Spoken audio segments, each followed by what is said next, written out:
c'est Sarah. On se retrouve aujourd'hui pour une nouvelle petite vidéo ASMR tout en douceur avec une vidéo blabla, une vidéo totalement concentrée sur le chuchotement. Donc installe-toi directement si tu aimes ça. Installe-toi et juste ferme tes yeux. Laisse-toi bercer par ce que je vais te raconter. Car aujourd'hui, je vais te raconter une petite histoire. Une petite histoire qui ne m'appartient pas. Une petite histoire qui appartient à Marie. Marie, c'est fille brumeuse sur Twitch. Et si tu la connais pas, ça veut dire que tu ne viens pas sur Twitch. Mais sinon, tu la connais. Du coup, fille brumeuse est une jeune femme qui me suit depuis le tout début sur Twitch. Je sais qu'elle écrit beaucoup. J'ai déjà lu une de ses histoires et là, elle m'a gentiment proposé son contenu afin que je puisse faire une lecture chuchotée et je trouve ça juste génial dans le sens où c'est très compliqué de trouver des œuvres libres de droit qui soient attrayantes et je trouve ça génial de pouvoir mettre en avant le contenu de quelqu'un d'autre et que d'autres personnes puissent en profiter. Du coup, c'est parti, on va commencer avec les premiers chapitres que j'ai là. Et si tu aimes, eh bien il y aura toute la suite. Car il y a pas mal de chapitres. Et je vais découvrir ça en même temps que toi. Je n'ai fait aucune lecture au préalable, exprès pour profiter en même temps que toi. Donc, maintenant que ma longue intro est terminée, j'espère que tu as pris le temps de bien t'installer, de te mettre bien au chaud, confortablement. Et c'est parti. J'ai mon ordi juste ici, donc je ne vais pas regarder la caméra étant donné que pour lire, j'ai besoin de mes yeux. Je te mets aussi le titre quelque part par là. Elle me l'a dit en stream, mais j'ai oublié et elle ne me l'a pas mis en m'envoyant les chapitres. Donc je mets le titre quelque part ici. Et on va commencer avec le chapitre 1 et la petite phrase d'introduction qui est: seule la fleur rouge reste fière, ne s'inclinant devant aucun danger. Et let's go. Depuis la nuit des temps, le renouveau est engendré par l'aube. Un œil nouveau qui se lève sur une terre endormie, les rayons d'un astre brillant qui redessine les contours des êtres reposant les pas, leur donnant ainsi vie et couleur à la fois. En découvrant le monde, cet astre dessine les jours, les saisons et même les années. C'est grâce à cet astre brûlant que le temps fut compris et apprivoisé par les êtres ici-bas. Chaque terre possède son propre temps et son propre astre. Les terres d'Adamar n'y font pas exception. L'astre Ignis se lève sur cette terre en caressant de ses rayons la cime des sapins qui valsent avec le vent. Leur ondulation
nature sort alors complètement de la nuit et redevient paisible.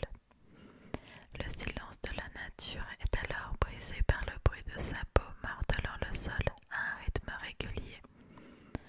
Ancré dans le sol, le tremblement provoqué par les sabots fait vibrer les sapins qui frémissent en sentant ce qui est en train d'arriver.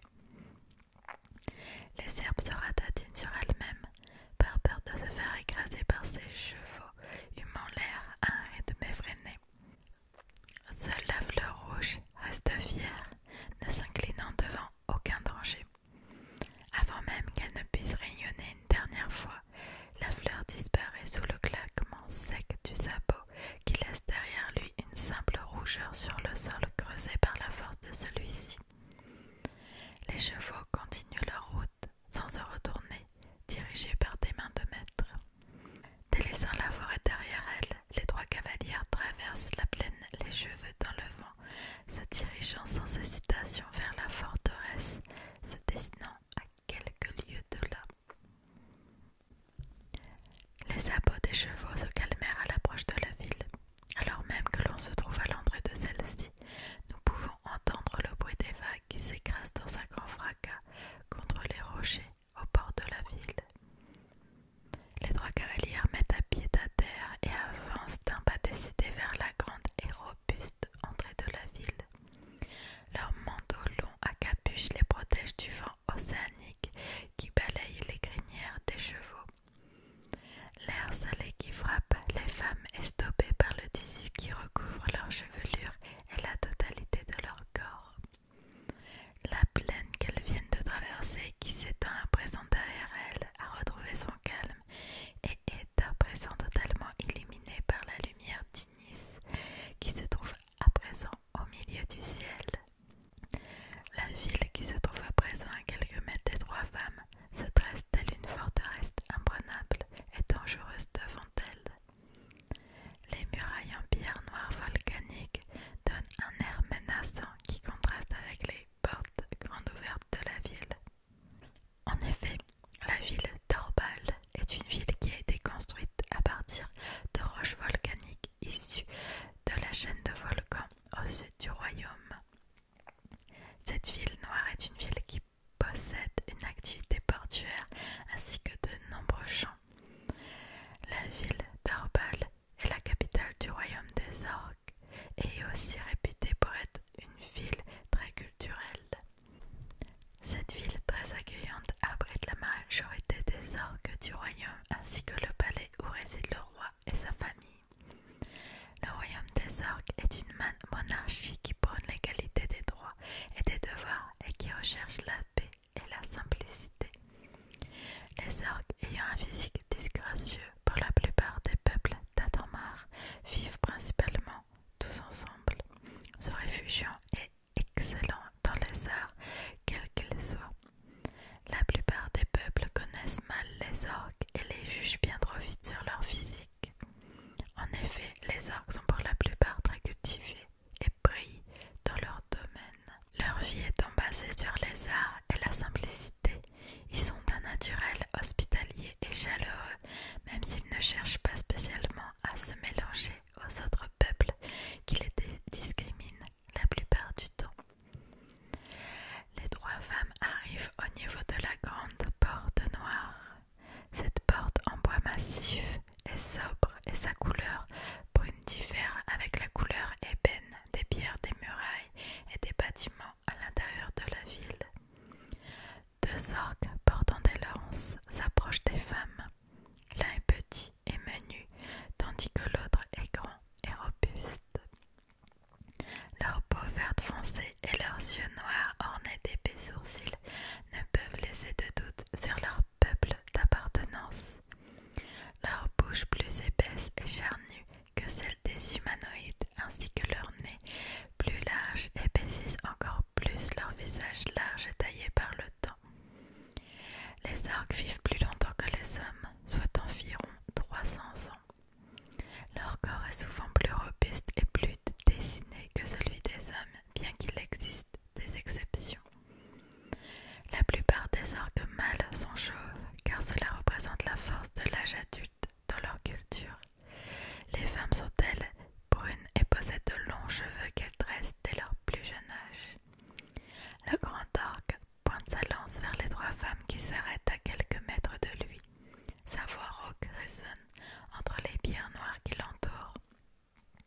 diriger leur royaume sans savoir s'ils doivent intervenir ou non.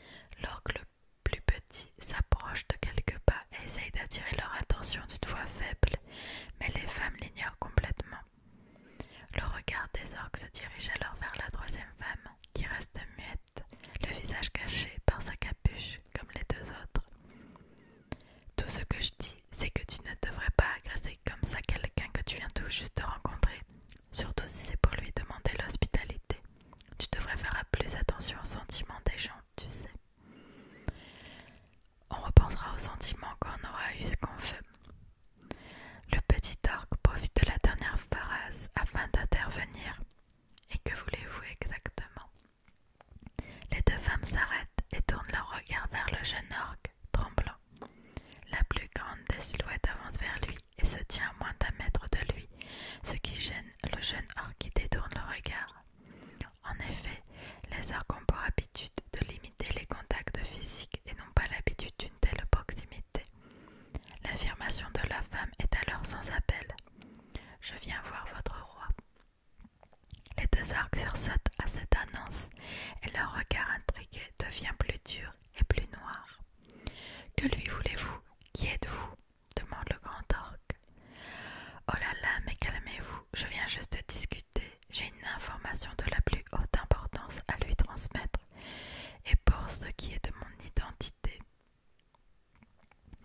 La jeune femme baisse sa capuche et laisse alors s'envoler une longue chevelure blonde, dont les boucles légères qui s'envolent avec le vent rayonnent à la lumière d'Inis.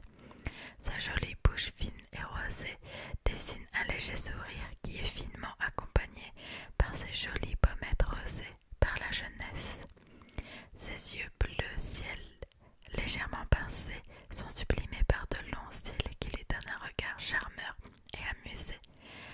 Sa peau aussi blanche que du cristal et son cou fin la font ressembler à une frêle petite poupée de porcelaine qui contraste avec le caractère claquant ressenti un peu plus tôt.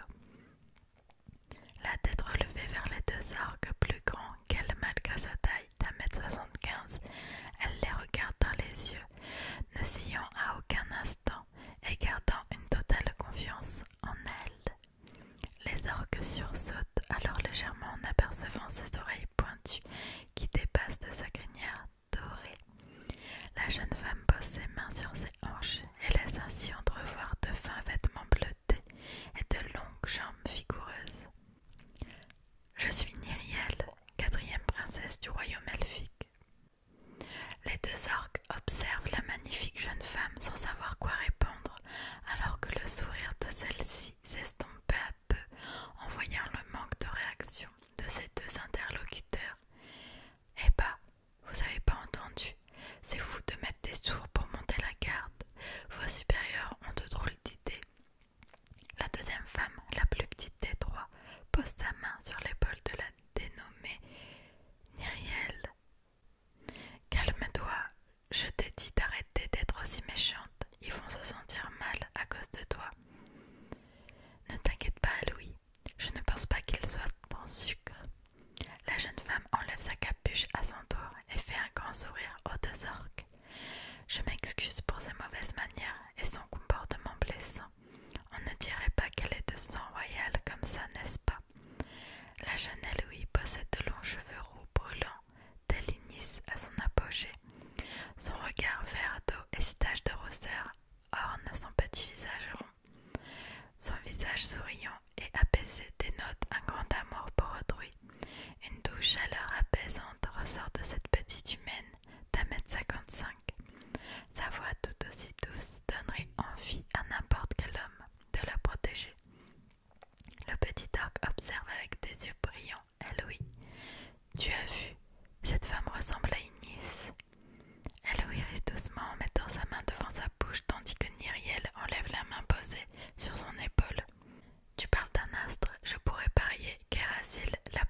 cela veut dire que c'est la fiancée de... Tu as vu ses vêtements, ce ne sont pas ceux d'un membre de la famille royale elfique. Et puis, que viendrait faire une princesse seule sur nos terres? Elle n'a aucune escorte. Myriel se tourne vers les deux orques en grognant. Eh oh, je vous entends, ne parlez pas comme si je n'étais pas là. De plus, je suis venue seule, pas besoin d'escorte ni de garde. Je suis simplement venue parler à votre roi, pas besoin d'autre explication. Amenez-moi à lui, un point c'est tout. Myriel on dit s'il vous plaît. Oh toi. Les deux femmes recommencent une nouvelle fois à se chamailler alors que les deux orques sont encore plus perdus que jamais. Le plus petit se tourne vers son confrère. Bon, au cas où, je vais chercher des gardes pour les escorter jusqu'au palais. Quoi? Attends. Le plus petit tourne les talons, mais trébuche et tombe. Juste avant de toucher le sol, une main l'attrape par le bras et le relève d'un coup sec. L'orque souffle. Merci mon frère, tu m'as évité une sacrée chute. Il relève les yeux et est surpris en voyant que la personne l'ayant secouru n'est pas celle qu'il croyait. Les deux femmes derrière ont cessé leur dispute et sont maintenant silencieuses. La troisième silhouette, qui tient encore le bras du jeune orque, le lâche tandis que celui-ci l'observe, surpris. Le grand orque se tourne vers son compagnon. Tu n'as rien. Le petit orque ne répond pas et fixe toujours la troisième femme, qui n'a pas dit un seul mot depuis le début. Une grande bourrasque vient frapper avec force l'entrée de la ville, ce qui oblige Nyriel et Louis à cacher leur visage avec leurs bras un instant. La capuche de la troisième femme s'envole et retombe sur son dos. Le regard noir et dur de la femme vient capturer le regard noir et surpris du jeune orque. De longs et raides cheveux de jet s'envolent et viennent caresser la pommade de la jeune femme au visage dur. Un visage parfaitement mat, sans aucune tache ni marque. Son regard épais, pourtant brut, ne montre aucun signe d'agressivité, mais une totale confiance en soi, ainsi qu'un lourd passé. D'une taille moyenne, le vent montre un corps svelte construit par un entraînement régulier. Le petit orque déglutit en observant cette femme au physique et au regard atypique dans ses contrées. Les deux jeunes femmes qui se sont tues se placent de part et d'autre de la métisse en souriant. Un silence étrange s'installe entre les deux races. La jeune métisse prend alors la parole. Nyriel dit la vérité. Elle est effectivement la quatrième princesse du royaume elfique et elle doit parler au roi de toute urgence. Auriez-vous l'extrême obligeance de nous escorter jusqu'à lui, je vous prie. Nous n'avons pas le temps à perdre en bavardage inutile. N'osant contredire la jeune métisse, les deux orques inclinent leur tête de bas en haut. La jeune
son centre. La pièce seule est longue d'une centaine de mètres. Un grand trône noir réside au fond de la pièce.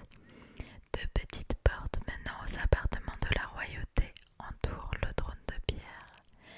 En pénétrant dans la salle, les trois femmes s'attendaient à toute autre chose que cette pièce étrange, sans aucun goût esthétique. Myriel regarde autour d'elle en soupirant et observe les deux femmes qui l'entourent. Eh ben, ce pays me déçoit de plus en plus. Le petit orque s'approche un peu et parle à voix basse. Cette architecture a été imaginée par notre ancien roi il y a presque 500 ans. On dit qu'il a imaginé cela en revenant d'une bataille, alors même qu'il était alité suite à une blessure qui l'enveloppa dans la mort peu de temps après. Nyriel se tourne vers l'orque en faisant une petite moue. Et vous avez écouté les dernières paroles d'un vieil homme sénile et mourant qui n'aura jamais vu son idéal achevé. L'orque baisse ses yeux et pince ses lèvres. C'est ce que j'ai entendu dire. Je n'étais pas encore née. Bah si vous voulez mon avis, je ne pense pas qu'il soit nécessaire, jeune princesse. Une voix amusée résonne dans la pièce et tout le monde tourne son regard vers l'origine de cette voix. Un grand orque à la carrure marquée par sa musculature saillante et à la mâchoire carrée passe l'une des portes se trouvant derrière le trône. Mesurant environ 2,50 m, l'orque sourit et laisse entrevoir ses dents blanches. Il arbore une grande tunique rouge et noire ainsi qu'un simple pantalon noir également. De grands souliers noirs montrent qu'il possède de très grands pieds, proportionnellement à sa taille. Il porte à sa ceinture une très grande épée ornée du sceau du roi des orques. L'orque avance vers son trône et se laisse tomber sur celui-ci. Il pose un coude sur le trône et observe en souriant les trois femmes approcher. « Je ne pensais pas vous voir aussitôt, chère belle fille. » Nyriel sursaute en entendant le roi orque l'appeler ainsi. Un frisson parcourt sa nuque alors que son visage se tord légèrement. La jeune fille s'approche du trône et soupire. « À ce propos, cher beau-père, je ne souhaite pas faire partie de votre famille. » Le visage du roi perd son sourire et redevient sérieux. « Que voulez-vous dire ?» Nyriel soupire et croise ses bras, fixant le roi dans les yeux avec un regard ferme. « Je n'ai pas l'intention d'épouser le prince, votre fils. Si je suis venue jusqu'à vous, c'est pour mettre un terme à cette idée de mariage. » Le roi se lève d'un coup et descend du trône. « Mais enfin, mon enfant, pourquoi, quand dit votre père, n'était-ce pas pour le bien de nos deux pays et pour préserver la paix ?» Mon père n'en sait rien, mais je lui ai fait part de mon refus. Je suis la 4e princesse, je n'accéderai jamais au trône, et dans ces conditions, je n'ai pas non plus envie de servir de monnaie d'échange entre nos deux nations. Mais, et pour votre pays, ne le feriez-vous pas?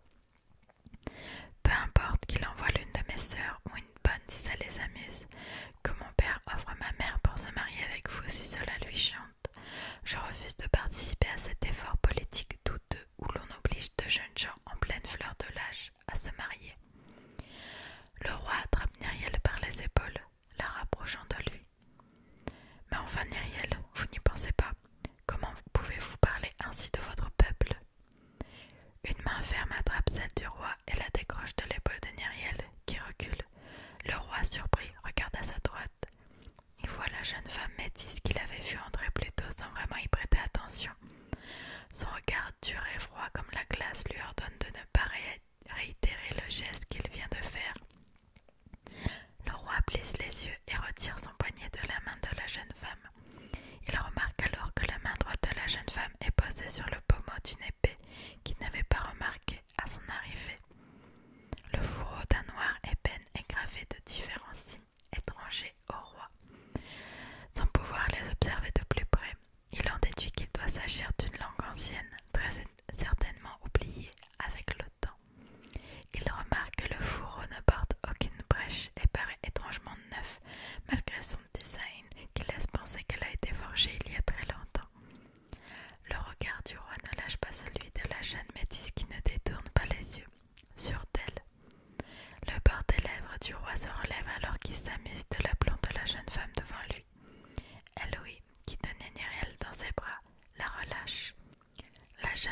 s'approche de nouveau du roi, posant sa main sur le bras de Tinuviel qui tient toujours le pommeau de son épée. Laisse Tinuviel, c'est rien, je m'en occupe. La métis jette un dernier coup d'œil au roi, puis desserre son emprise et laisse Nyriel s'approcher du souverain.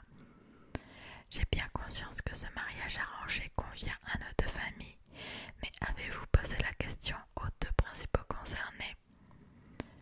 Je n'y vois aucune objection. Surpris, tout le monde se retourne vers la voie en provenance de la porte par laquelle est passé le roi un peu plus tôt. Un orque presque aussi grand que le roi s'avance vers le groupe.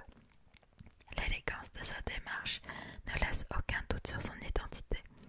Le prince orque est habillé d'un pantalon noir ainsi que d'une chemise blanche ouverte en haut de son torse, ce qui laisse voir ses pectoraux saillants à travers ses vêtements. Ses grands yeux noirs et son nez plus fin que celui de son père font de lui l'un des plus beaux orques du royaume. Mais malheureusement, ce n'est pas vraiment les critères de beauté de Nyriel. Le jeune prince s'avance vers sa promise et tend la main vers elle. Hésitante, Nyriel pose sa main dans la sienne. Le jeune prince porte délicatement la main de Nyriel à ses lèvres, se penche légèrement pour faire une révérence et dépose un chaste baiser sur la main de la princesse qui rougit légèrement. Veuillez excuser mon père pour sa maladresse, princesse Nyriel. Je me présente, je suis le premier prince du royaume des orques, mais appelez-moi Eiseld. Eiseld délaisse la main de la princesse qui la ramène vivement à sa poitrine. Le jeune prince se tourne vers le roi. Père, m'autoriseriez-vous à discuter en privé avec ma promise? Il me semble convenable que nous discutions ensemble de notre possible avenir, puisque l'avenir de nos pays repose sur nos épaules. Le roi sourit. Bien entendu, je vais demander à faire préparer une chambre pour nos trois invités. Si vous l'acceptez, nous organiserons un bal ce soir en votre honneur. Vous aurez ainsi tout le temps de faire la connaissance de mon fils et ainsi de prendre la bonne décision. Qu'en pensez-vous, chère belle fille?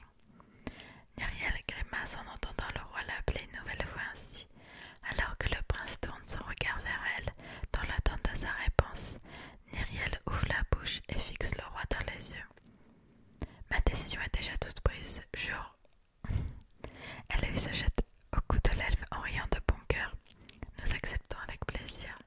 Vous avez un grand cœur, monsieur le roi. Nous vous remercions pour votre hospitalité et nous ferons en sorte que notre chère petite Nyriel soit présente et éblouissante au bal ce soir. Nyriel grimace, mais le sourire éblouissant à Louis ne laisse pas place au refus. Espèce de manipulatrice, murmure Nyriel. Elle lui tourne son visage accompagné d'un grand sourire vers Nyriel. Quoi? Qu'est-ce que tu as dit? Nyriel rougit et détourne la tête. Non, rien. Eisel prend délicatement la main de Nyriel. Êtes-vous d'accord? Nous laissez-vous une chance? Nyriel rougit et détourne les yeux en acquiesçant.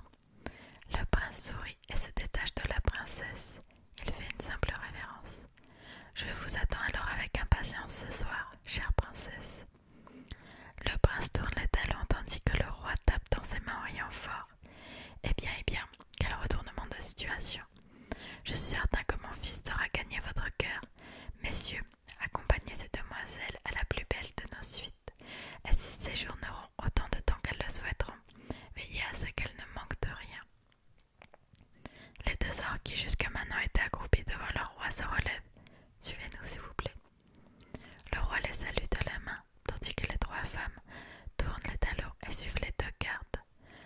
Le roi efface un sourire et observe la femme à la chevelure noire ébène. Quelle étrange femme! Cela fait bien longtemps que je n'avais pas admiré une peau pareille. Le roi observe la démarche assurée de la jeune femme, et un fin sourire se dessine sur ses lèvres. Une princesse en quête de liberté, une jeune fille débordante de vie et une garde du corps au sang glacé. Quel étrange assortiment! Le roi fit demi-tour pour se rendre dans ses quartiers, en se disant lui-même que chacune de ces trois femmes n'avait rien à envier à la beauté des autres. Troisième chapitre. Avec une phrase d'accroche, lui dire non ne fera pas de toi un monstre. Tu en as le droit. que ce soit, faites appel à nous. Le plus petit orc qui a découvert les femmes depuis le début se caresse l'arrière de la tête en riant nerveusement. Eloï sautille jusqu'à la porte et se penche vers l'orc en lui faisant un grand sourire. « Je te remercie, je peux te tutoyer, hein ?» En voyant l'immense sourire d'Eloï, l'orc détourna le regard et accepta dans un souffle. La jeune fille sautilla sur elle-même en tapant dans ses mains. « Génial, mais dis-moi, tu connais mon nom, mais quel est le tien ?» L'orc surpris pointe son doigt sur lui pour vérifier le destinataire de la question de la jeune rose surexcitée. Tout en souriant, celle-ci rit aux éclats. « Je m'appelle Oral. »« Oral, tu dis. Tiens, c'est amusant. Cela ressemble au nom de votre capitale, Orbal. » Et bien fait, ma mère a voulu rendre hommage à la ville et... Mais avant que le jeune orc ait pu achever sa phrase, Eloï part en sautillant.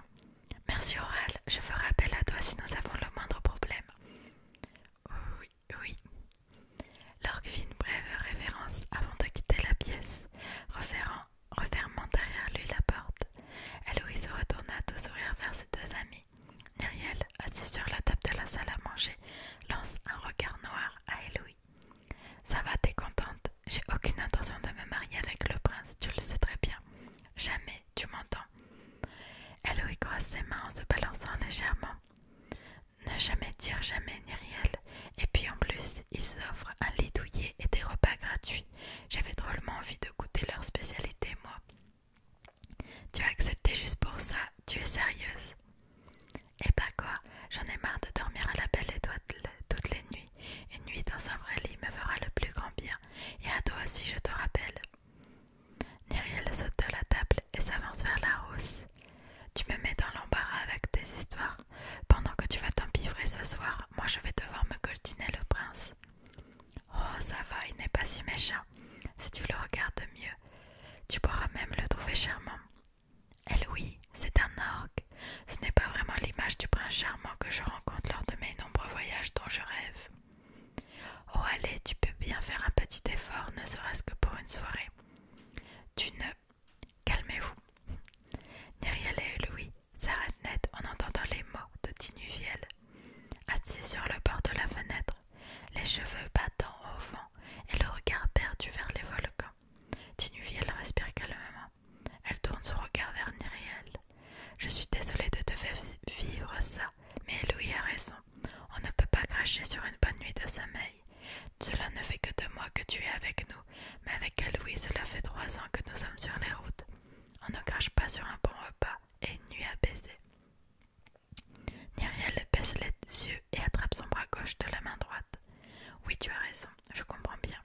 Moi aussi, je salive à l'idée de manger tout ce que je souhaite. Mais tout de même, pour ce qui est du prince, discute avec lui ce soir. » Myriel lève les yeux et Tinuviel se lève et s'approche d'elle. Elle pose une main sur son épaule et lui sourit. Lui dire non ne fera pas de toi un monstre. Tu en as le droit. Myriel sourit. Oui, tu as raison, je vais faire l'effort pour ce soir. Tinuviel marche calmement vers la table et s'assoit à une chaise. Elle pose son coude sur la table et pose son menton sur sa main. Et ne t'en fais pas, nous repartons demain matin. Tu n'auras pas à supporter les avances du prince très longtemps. Eloï se tire jusqu'à la table et s'assoit dessus, balançant ses jambes. Dit Tinuviel, tu en penses quoi de ce royaume? Je le trouve assez calme et plutôt intéressant, tu ne trouves pas? Il m'a l'air intéressant, en effet, mais nous ne pouvons pas y rester, tu le sais. Oui, je sais bien. D'ailleurs, c'est quoi le nom de notre prochaine destination déjà? Ufem. En prononçant le nom de cette ville domarienne, le visage de Tinuviel s'assombrit. Le passé et la douleur qu'il apporte déforment légèrement le visage de la métisse. Myriel et Eloï se regardent, silencieuses. Eloï saute de la table. Vous pensez qu'ils vont nous donner des robes pour ce soir?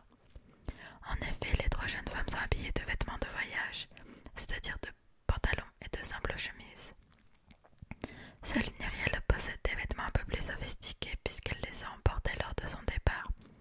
Son pantalon blanc et bleu ainsi que sa chemise blanche contrastent avec les vêtements d'Eloï qui a un pantalon beige ainsi qu'une simple tunique blanche manches serrées à la taille par une corde. Tinuviel porte quant à elle des vêtements noirs moulants lui permettant une aisance dans ses déplacements. Toutes trois portent de simples bottines, très pratiques pour les longs voyages. Ils ont intérêt pour les robes. Je ne me présente pas à un bal dans cette tenue, et ils n'ont pas intérêt à me ramener une robe hideuse. Je ne la mettrai pas. Tu es difficile, Nériel. Une robe est une robe. Je suis une princesse. J'ai le droit de recevoir ce genre d'attention. Une princesse fugueuse. Aux dernières nouvelles, dit Tinuviel avec un sourire au coin des lèvres. Elle rirait de bon cœur, tandis que Nériel boude dans son coin. Tinuviel se lève. Bon allez, reposez-vous le temps qu'il nous apporte de quoi aller à ce bal. Nériel part s'allonger sur un lit pour se reposer tandis qu'Aloïs visite la suite. Tinuviel retourne à la fenêtre et observe de nouveau la ville qui s'étend en dessous du palais. La ville aux pierres noires est pleine de vie en cette chaude après-midi. Orbal est pleine de surprises et de lieux à voir et à visiter. Tinuviel, qui n'a jamais vraiment eu l'occasion de visiter des villes comme celle-ci, se demande à quoi doit ressembler la vie d'un orque moyen. Alors que Tinuviel rêvasse en observant les passants, Eloï l'attrape par derrière et la serre contre elle. Tinuviel sourit et se retourne légèrement. Eloï se détache et sourit à la métisse. C'est sympa ici, hein. Je serais bien restée un petit peu plus. Tinuviel caresse les cheveux de la rousse doucement du bout des doigts. Oui, cela a vraiment l'air sympa par ici. Pour une fois qu'on ne doit pas fuir une ville. Tinuviel rit à la remarque d'Aloïs. Oh, tu sais, nous connaissons, ça ne saurait tarder. Aloïs rit à son tour en frappant doucement l'épaule de Tinuviel. D'ailleurs, qu'est-ce qui t'a pris d'attraper le roi orc comme ça? Il aurait pu te faire exécuter. Tinuviel sourit et tourne son regard vers les volcans. Je savais qu'il ne le ferait pas. Il est réputé pour être un bon roi et non pas un sauvage comme celui d'Aigen. Et puis, tu sais, il aurait pu blesser Nériel. Aloïs sourit et se colle à Tinuviel. Je sais que je te l'ai beaucoup dit, mais je suis vraiment heureuse de t'avoir rencontré.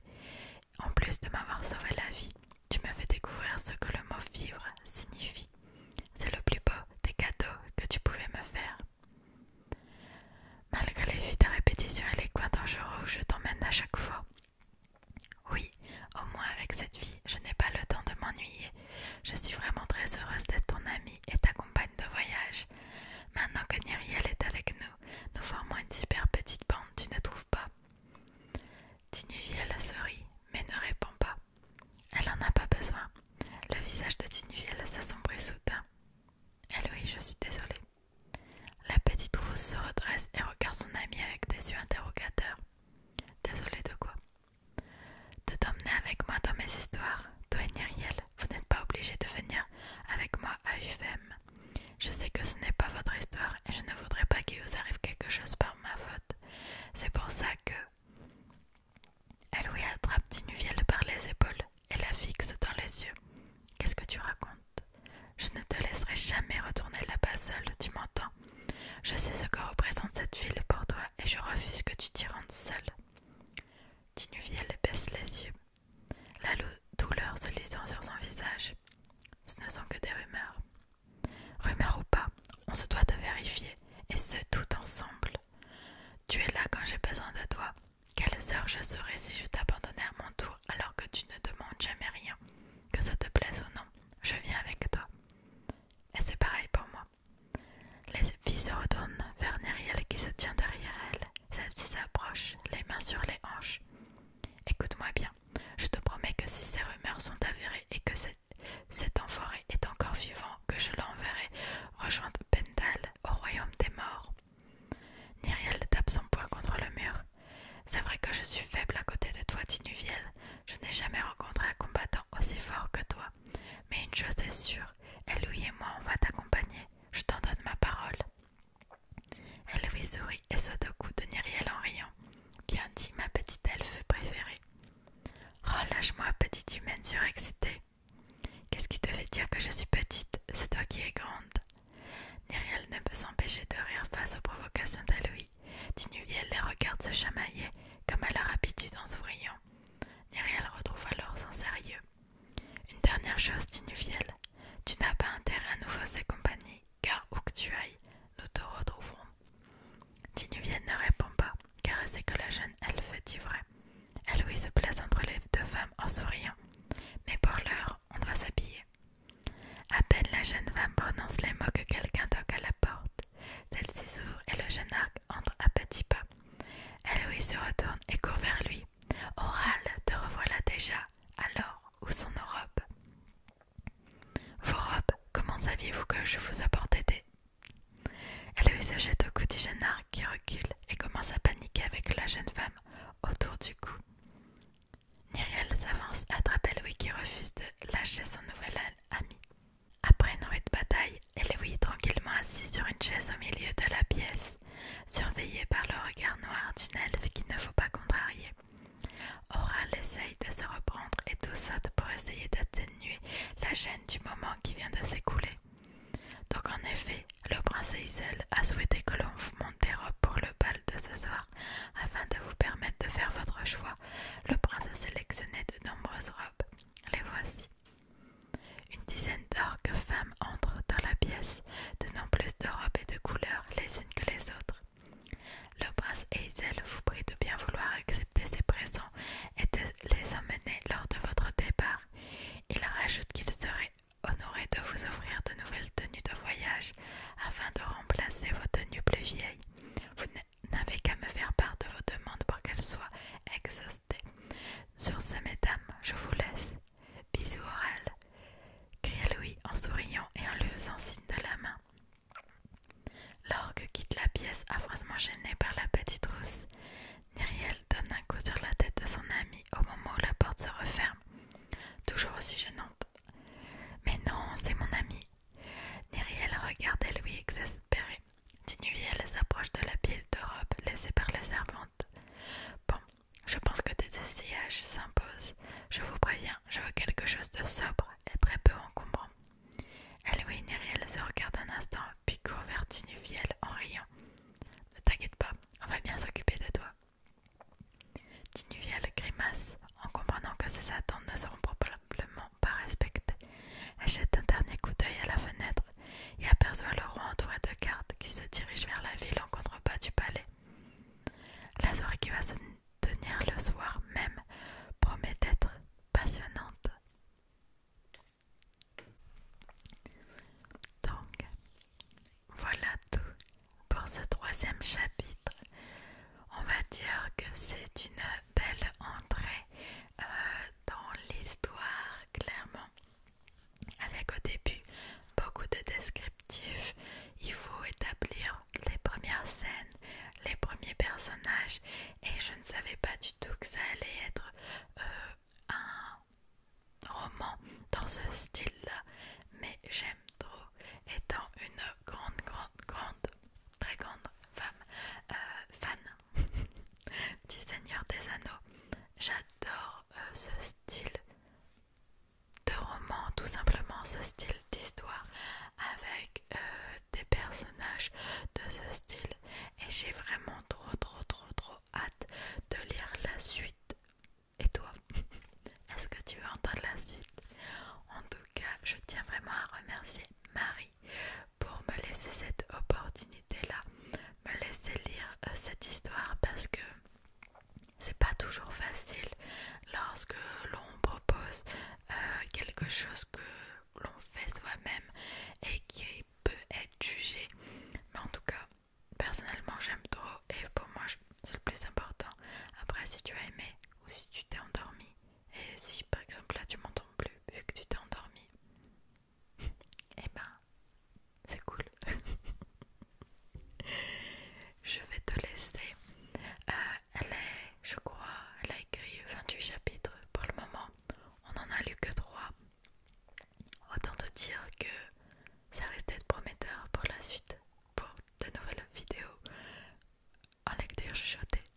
Donc j'ai vraiment trop hâte, parce que je m'éclate vraiment dans ce style de vidéo, avec ce style de texte. Si d'autres personnes veulent un jour participer, que ce soit avec des poèmes ou des histoires, ce serait avec plaisir.